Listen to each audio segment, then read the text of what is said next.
The Pre-Med Year, session number 358.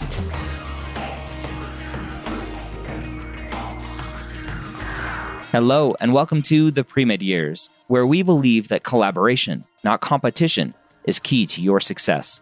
I'm your host, Dr. Ryan Gray, and in this podcast, we share with you stories, encouragement, and information that you need to know to help guide you on your path to becoming a physician. Welcome to the Pre-Med Years. Welcome back. If this is not your first time here, if you're a hardcore Pre-Med Years listener, I would love to hear from you. Give me a little shout out on Twitter with the hashtag PMY358. Let me know that you're listening to this episode. If this is your first time here, don't worry, I'm not going to make you tweet anything. But if you do find value in this episode, I would love for you to share it with a friend, an advisor, a classmate, anyone who you see that has a phone. Just steal their phone and subscribe. Don't steal it. Grab their phone, subscribe to the podcast on Spotify, Apple Podcasts, Google Podcasts, wherever you can listen, and let them know about the Pre-Med Years. I would encourage you to do that. This week, I want to take a second to thank the amazing community that I have on Facebook. And I know a lot of people are turning off of Facebook, and Facebook is sketchy, and you shouldn't have Facebook. But you know what? I love Facebook groups. I have a ton of Facebook groups that I'm a part of, both locally in my area where I live and all around the country, with podcast groups and pre-med groups and all of these other things. So I love Facebook groups.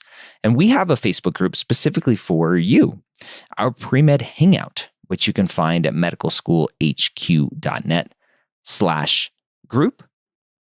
Or actually, as I'm recording this, I just paused and went and signed up for premedhangout.com. I don't know why I didn't have that domain, but now I do.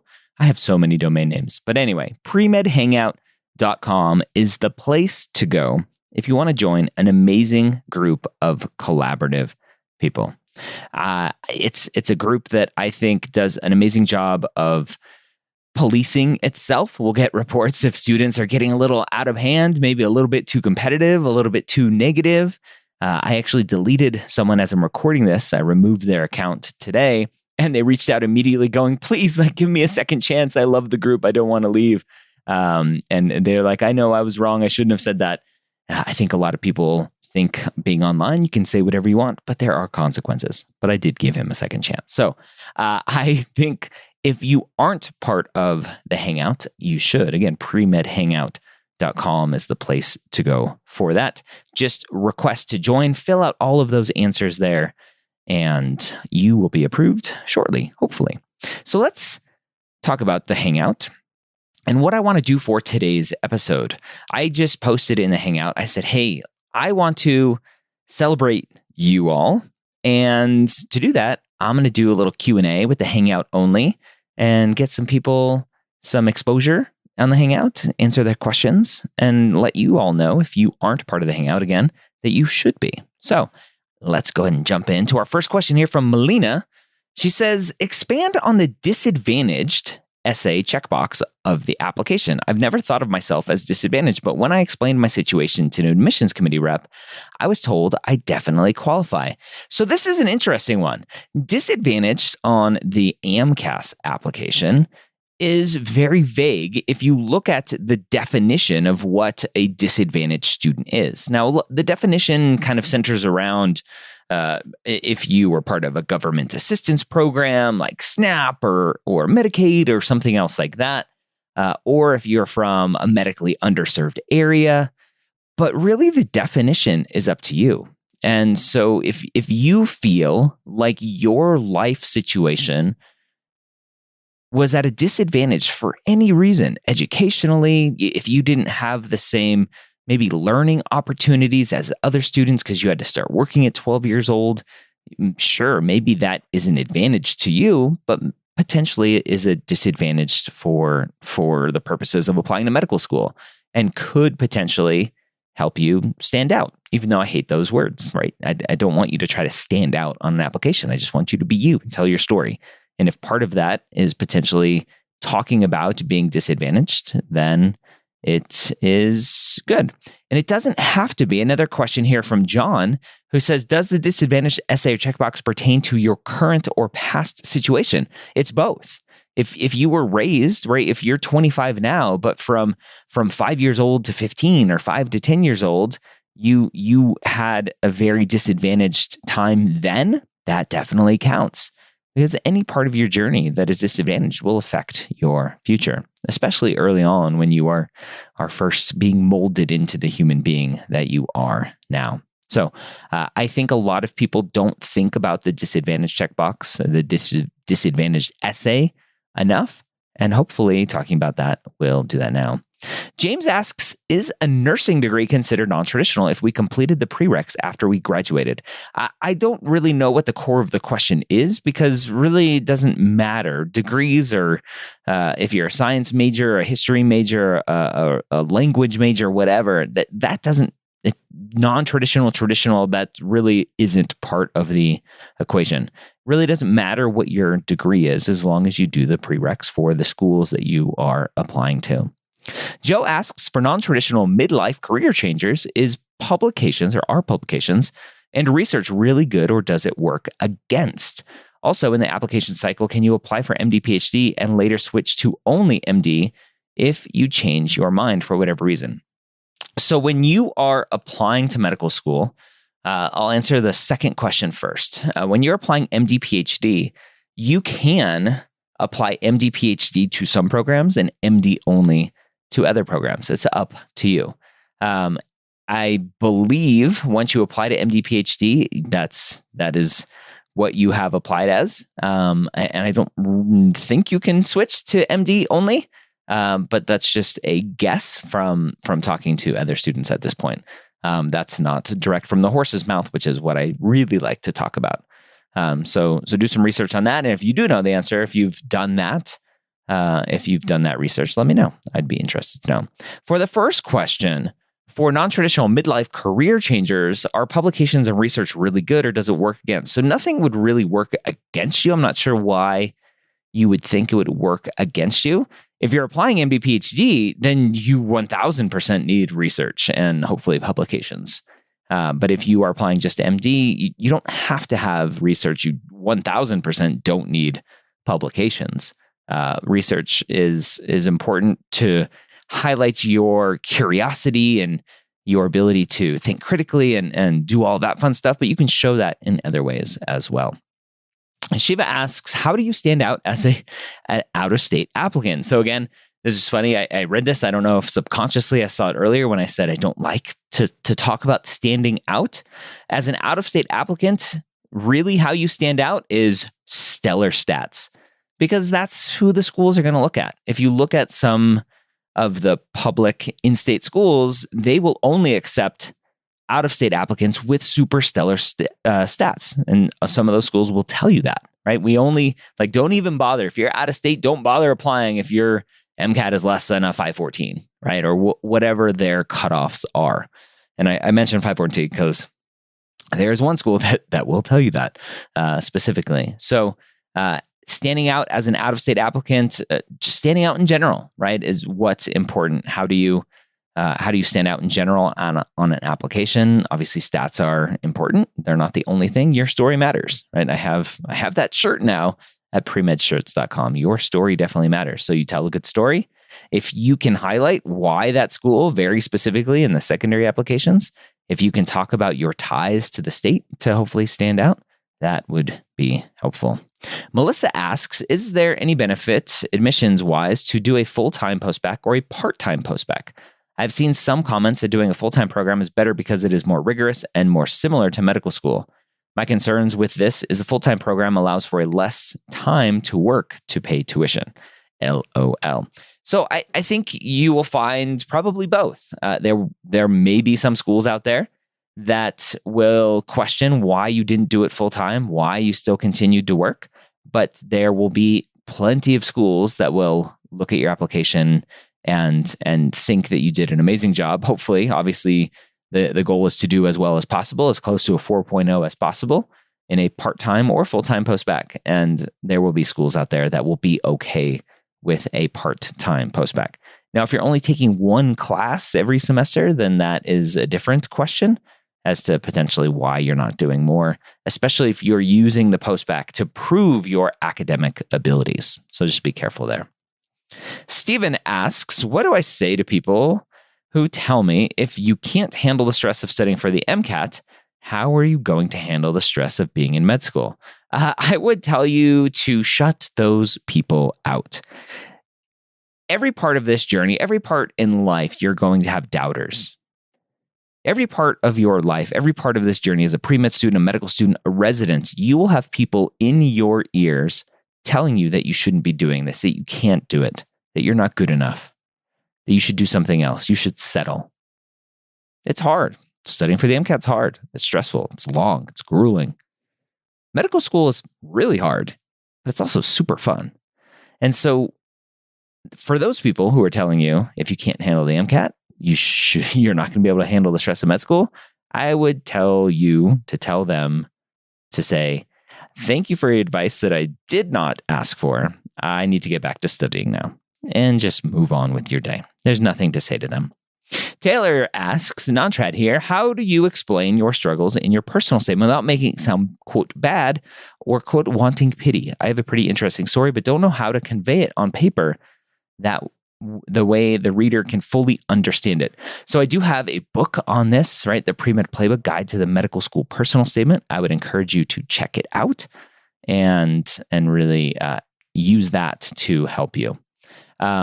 But at the end of the day, you have to tell your story. I would be careful talking about struggles in a personal statement. Depends on why you're trying to bring it up, right? In my book, I talk about red flags and when to bring them up and when not to and how to do that.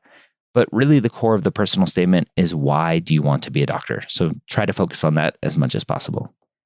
Our next question from Jennifer, do medical schools typically take into account the applicant's ability to cover tuition in the admissions process? Meaning, are they apt to favor affluent families? No, that doesn't and shouldn't come up.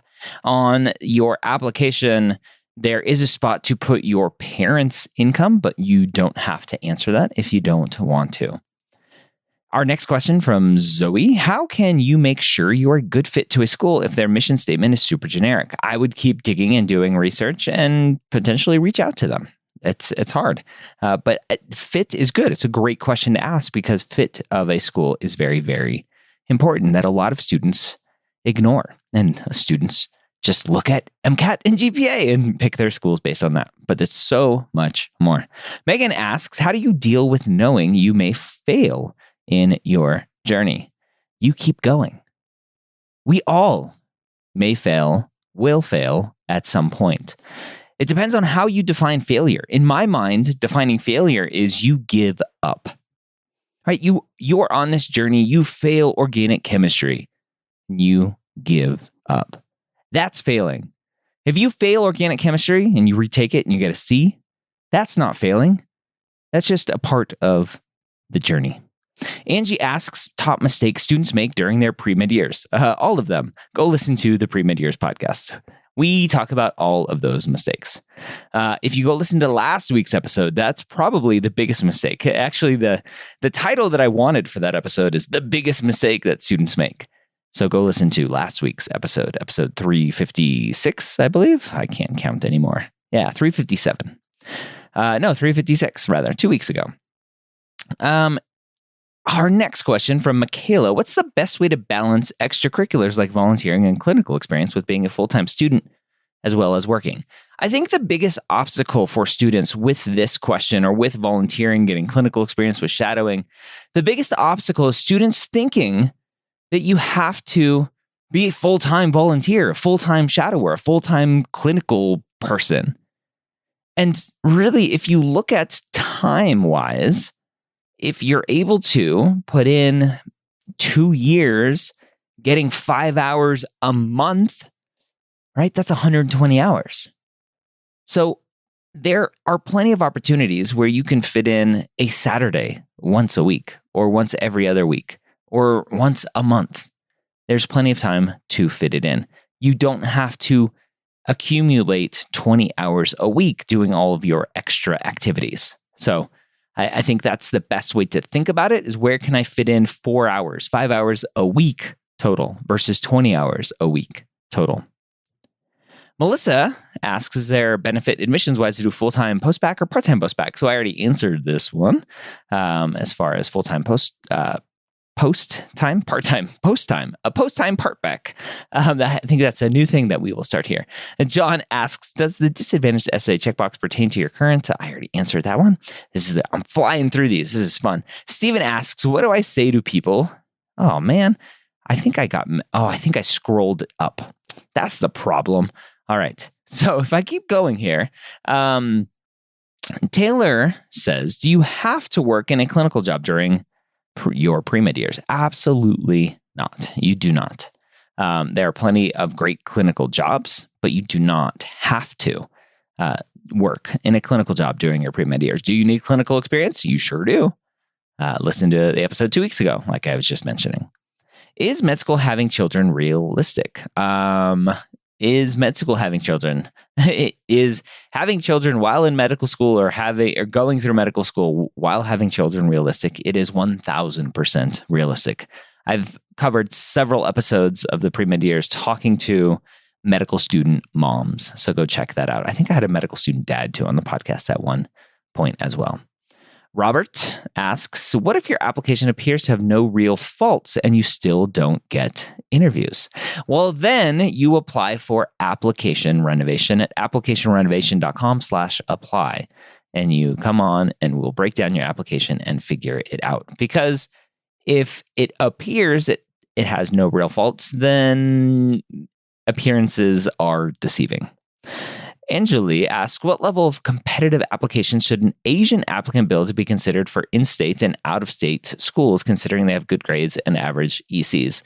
So I don't play the Asian game versus Caucasian game versus URN game. URM, for those who aren't familiar with that term, is underrepresented minority or underrepresented in medicine, depending on who you ask. So I don't play that game. I think everyone should have a great application. I don't think because you're Asian, you need a better application, although Harvard may disagree. Devin asks, when in a current cycle should you start preparing to apply for the next if you haven't started hearing back for interviews, etc.? So typical application timeline, you apply in June, July, or May and June for application or for starting medical school the next cycle. If you don't start hearing about interviews by Thanksgiving, by the beginning of December, then I would start being concerned. Paolo, I think that's how you say that. As a non-traditional career changer in a postbac program, what is best to focus on in terms of application support, volunteering, research, clinical experience, etc., in such a short period of time compared to a full 4 years of undergrad, since primary focus is keeping grades exemplary with potential still a part-time or full-time job taking up valuable time. It's hard. Doing a postbac and trying to squeeze it all in is hard. You potentially may have to take a gap year to do the extra stuff if you haven't gotten any clinical experience, if you're not doing any shadowing, etc. You may take an extra year to do that and then apply to build up that resume. Here's a fun one. Jackson says, would you rather fight 100 duck-sized horses or one horse-sized duck? Be prepared to defend your answer. Bonus points for empirical evidence. So this is a great interview question that I've heard come up. No, I've never heard this come up in an interview. This is ridiculous, and I will refuse to answer it. Maybe a bonus episode. Stay until after the music for your answer. He asks another question, but real talk, how important is shadowing? It's very important. For those of us who work in a clinical setting full time and have classes, will it harm us not to find shadowing? If so, go to what extent? So shadowing is important. If you work in a clinical setting, it obviously is great, but you're not seeing a full picture, right? It's the same thing. Nurses who don't shadow, it's a red flag. You need to shadow. Now, you don't need a ton of shadowing. Again, going back to the earlier question about like how do you fit it all in? If you can get 5 hours of shadowing a month, that's great. And stay tuned for findshadowing.com. We're working really hard to get that going. Kathy asks, how best can I integrate 25 years of clinical work into my application? There's no place to upload my resume. Well, there's an activities section, Kathy, where all of that information will go. Kaylin asks, I've heard that nutrition dietetics is often looked down upon as an undergrad degree by med schools / professional, schools. Why is this when medicine should be based on preventive health, not preventative? Dietetics still has all the prereq science plus some, and in my school anyway, you needed B or higher to pass, no C's.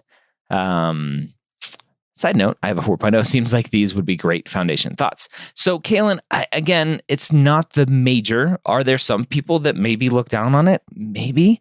But prereqs are prereqs. My biggest question, if you're hearing this, is the same reason why nursing, a lot of times, a lot of students get confused thinking, oh, I'm going to do nursing as a major, a pre-med major, and then I can apply to medical school. A lot of times the science classes, the chemistries, the biologies, whatever else that go with nursing, the same thing that may be true with dietetics or nutrition, those science classes aren't the right prereqs. So that's potentially what you are hearing as why it's looked down upon. It's not necessarily the degree that's looked down upon. It's potentially, and again, I'm just guessing, it's potentially the fact that the classes that go with the degree at your school or any school aren't the right science classes to be considered prereqs. So that's just a thought.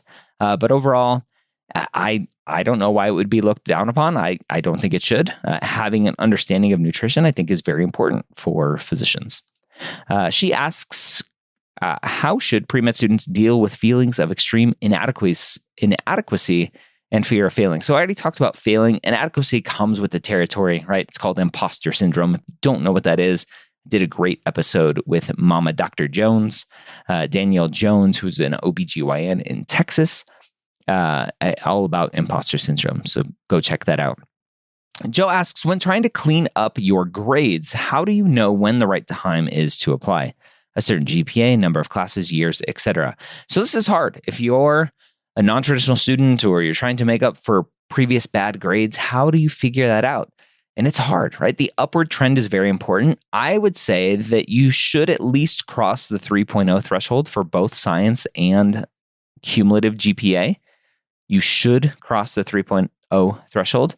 Above and beyond that, it's probably a year, I would say, as a general kind of rule of thumb to think about having a year solid of a solid GPA, that upward trend, and at least that 3.0. Taylor asks, what's the best way to pay for MCAT materials or programs? US dollars is typically the best way to pay for those.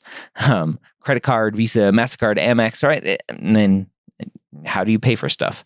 If the question is, how do you save for that information? That's just all about money and finances and how much do you need and when do you need it and how much time do you have to save that much money, and you divide, and that's how much money you have to save per month. The best question is necessarily, do you need that information? You have the MCAT podcast, you have the MCAT Cars podcast. Go listen to those episodes and understand that you don't have to spend a ton of money for your MCAT prep. Melissa asks, is it okay to take online classes, whether a prereq or not? If it is a prereq, the lab would be in person, or should we avoid all online classes? I would tell you, as a general rule of thumb, avoid online prereqs. Online other classes, great, go ahead, have fun. But online prereqs, even though there are some schools that will accept them, I will tell you to avoid them. Jason, what's the best Thai food you've had? Ooh, I don't know. That's a really, really good question. I really like a Thai food place around here where I live, but they always get the orders wrong. So we really stopped going to them. I'll have to think about that. That's a good question. Zach says, what does your day-to-day look like as faculty at CU? So at faculty at CU, my day-to-day doesn't look like anything at CU. I go in when they need me. When I have time, when I can volunteer. Faculty at CU, most faculty, they're all unpaid teaching positions. And so you're a volunteer. You go in when you have free time. And I go in and talk for the CU Wilderness Medicine course. And that's usually 3, 4, 5 times a year. So It just depends on what's going on and what time I have available for that. If a school, Gabrielle asks, if a school has a DO and MD program, is it wise to just choose one of the programs to apply to, or is it okay to apply to both? I would apply to both. There are only two that I know of, Michigan State, and I'm sure there's more now. There's probably three. Michigan State and Nova both have MD and DO programs. I would apply to both. Catherine asks, is it a good idea to apply early admission since you would miss out on the beginning of the admissions process for all other schools? So I should do an episode. Maybe I'll do this episode next, an early decision episode. I wrote about it a ton in my application book that will hopefully come out next year at some point. But I do not recommend early decision for most students. It's a risk. And you are right. If you aren't accepted, it's usually the end of September where you are notified of that. If you aren't accepted, then you can typically enter the general application field, and you're late at that point, or you're later than everyone else who's already submitted and had their applications verified and completed, etc. So I'm not a fan of it. It's a risk.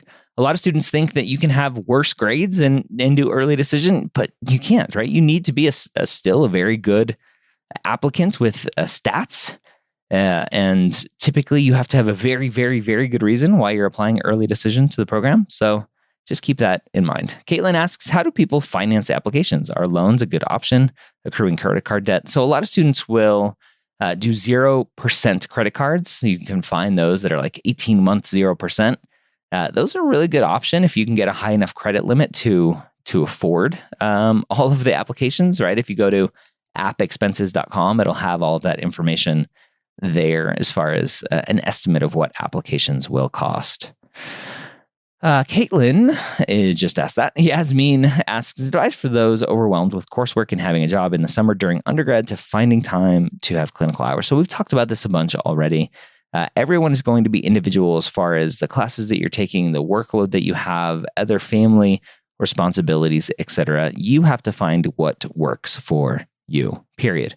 And if that means you work less, great. If it means you can't work less because you need the money, then it means you take less classes. So everything has to balance out, and you have to approach it with the understanding that your grades are important, and you don't want to sacrifice that just because you wanted to work and go to school at the same time. So keep that in mind. All right, I will end this episode here. A ton of great questions. This is the stuff that I love about the Pre-Med Hangouts. All of these students in here asking questions, supporting each other. Get some fun memes every now and then. Again, premedhangout.com if you would like to join. Hope you have a great week. We'll see you next time here on the Pre-Med Years.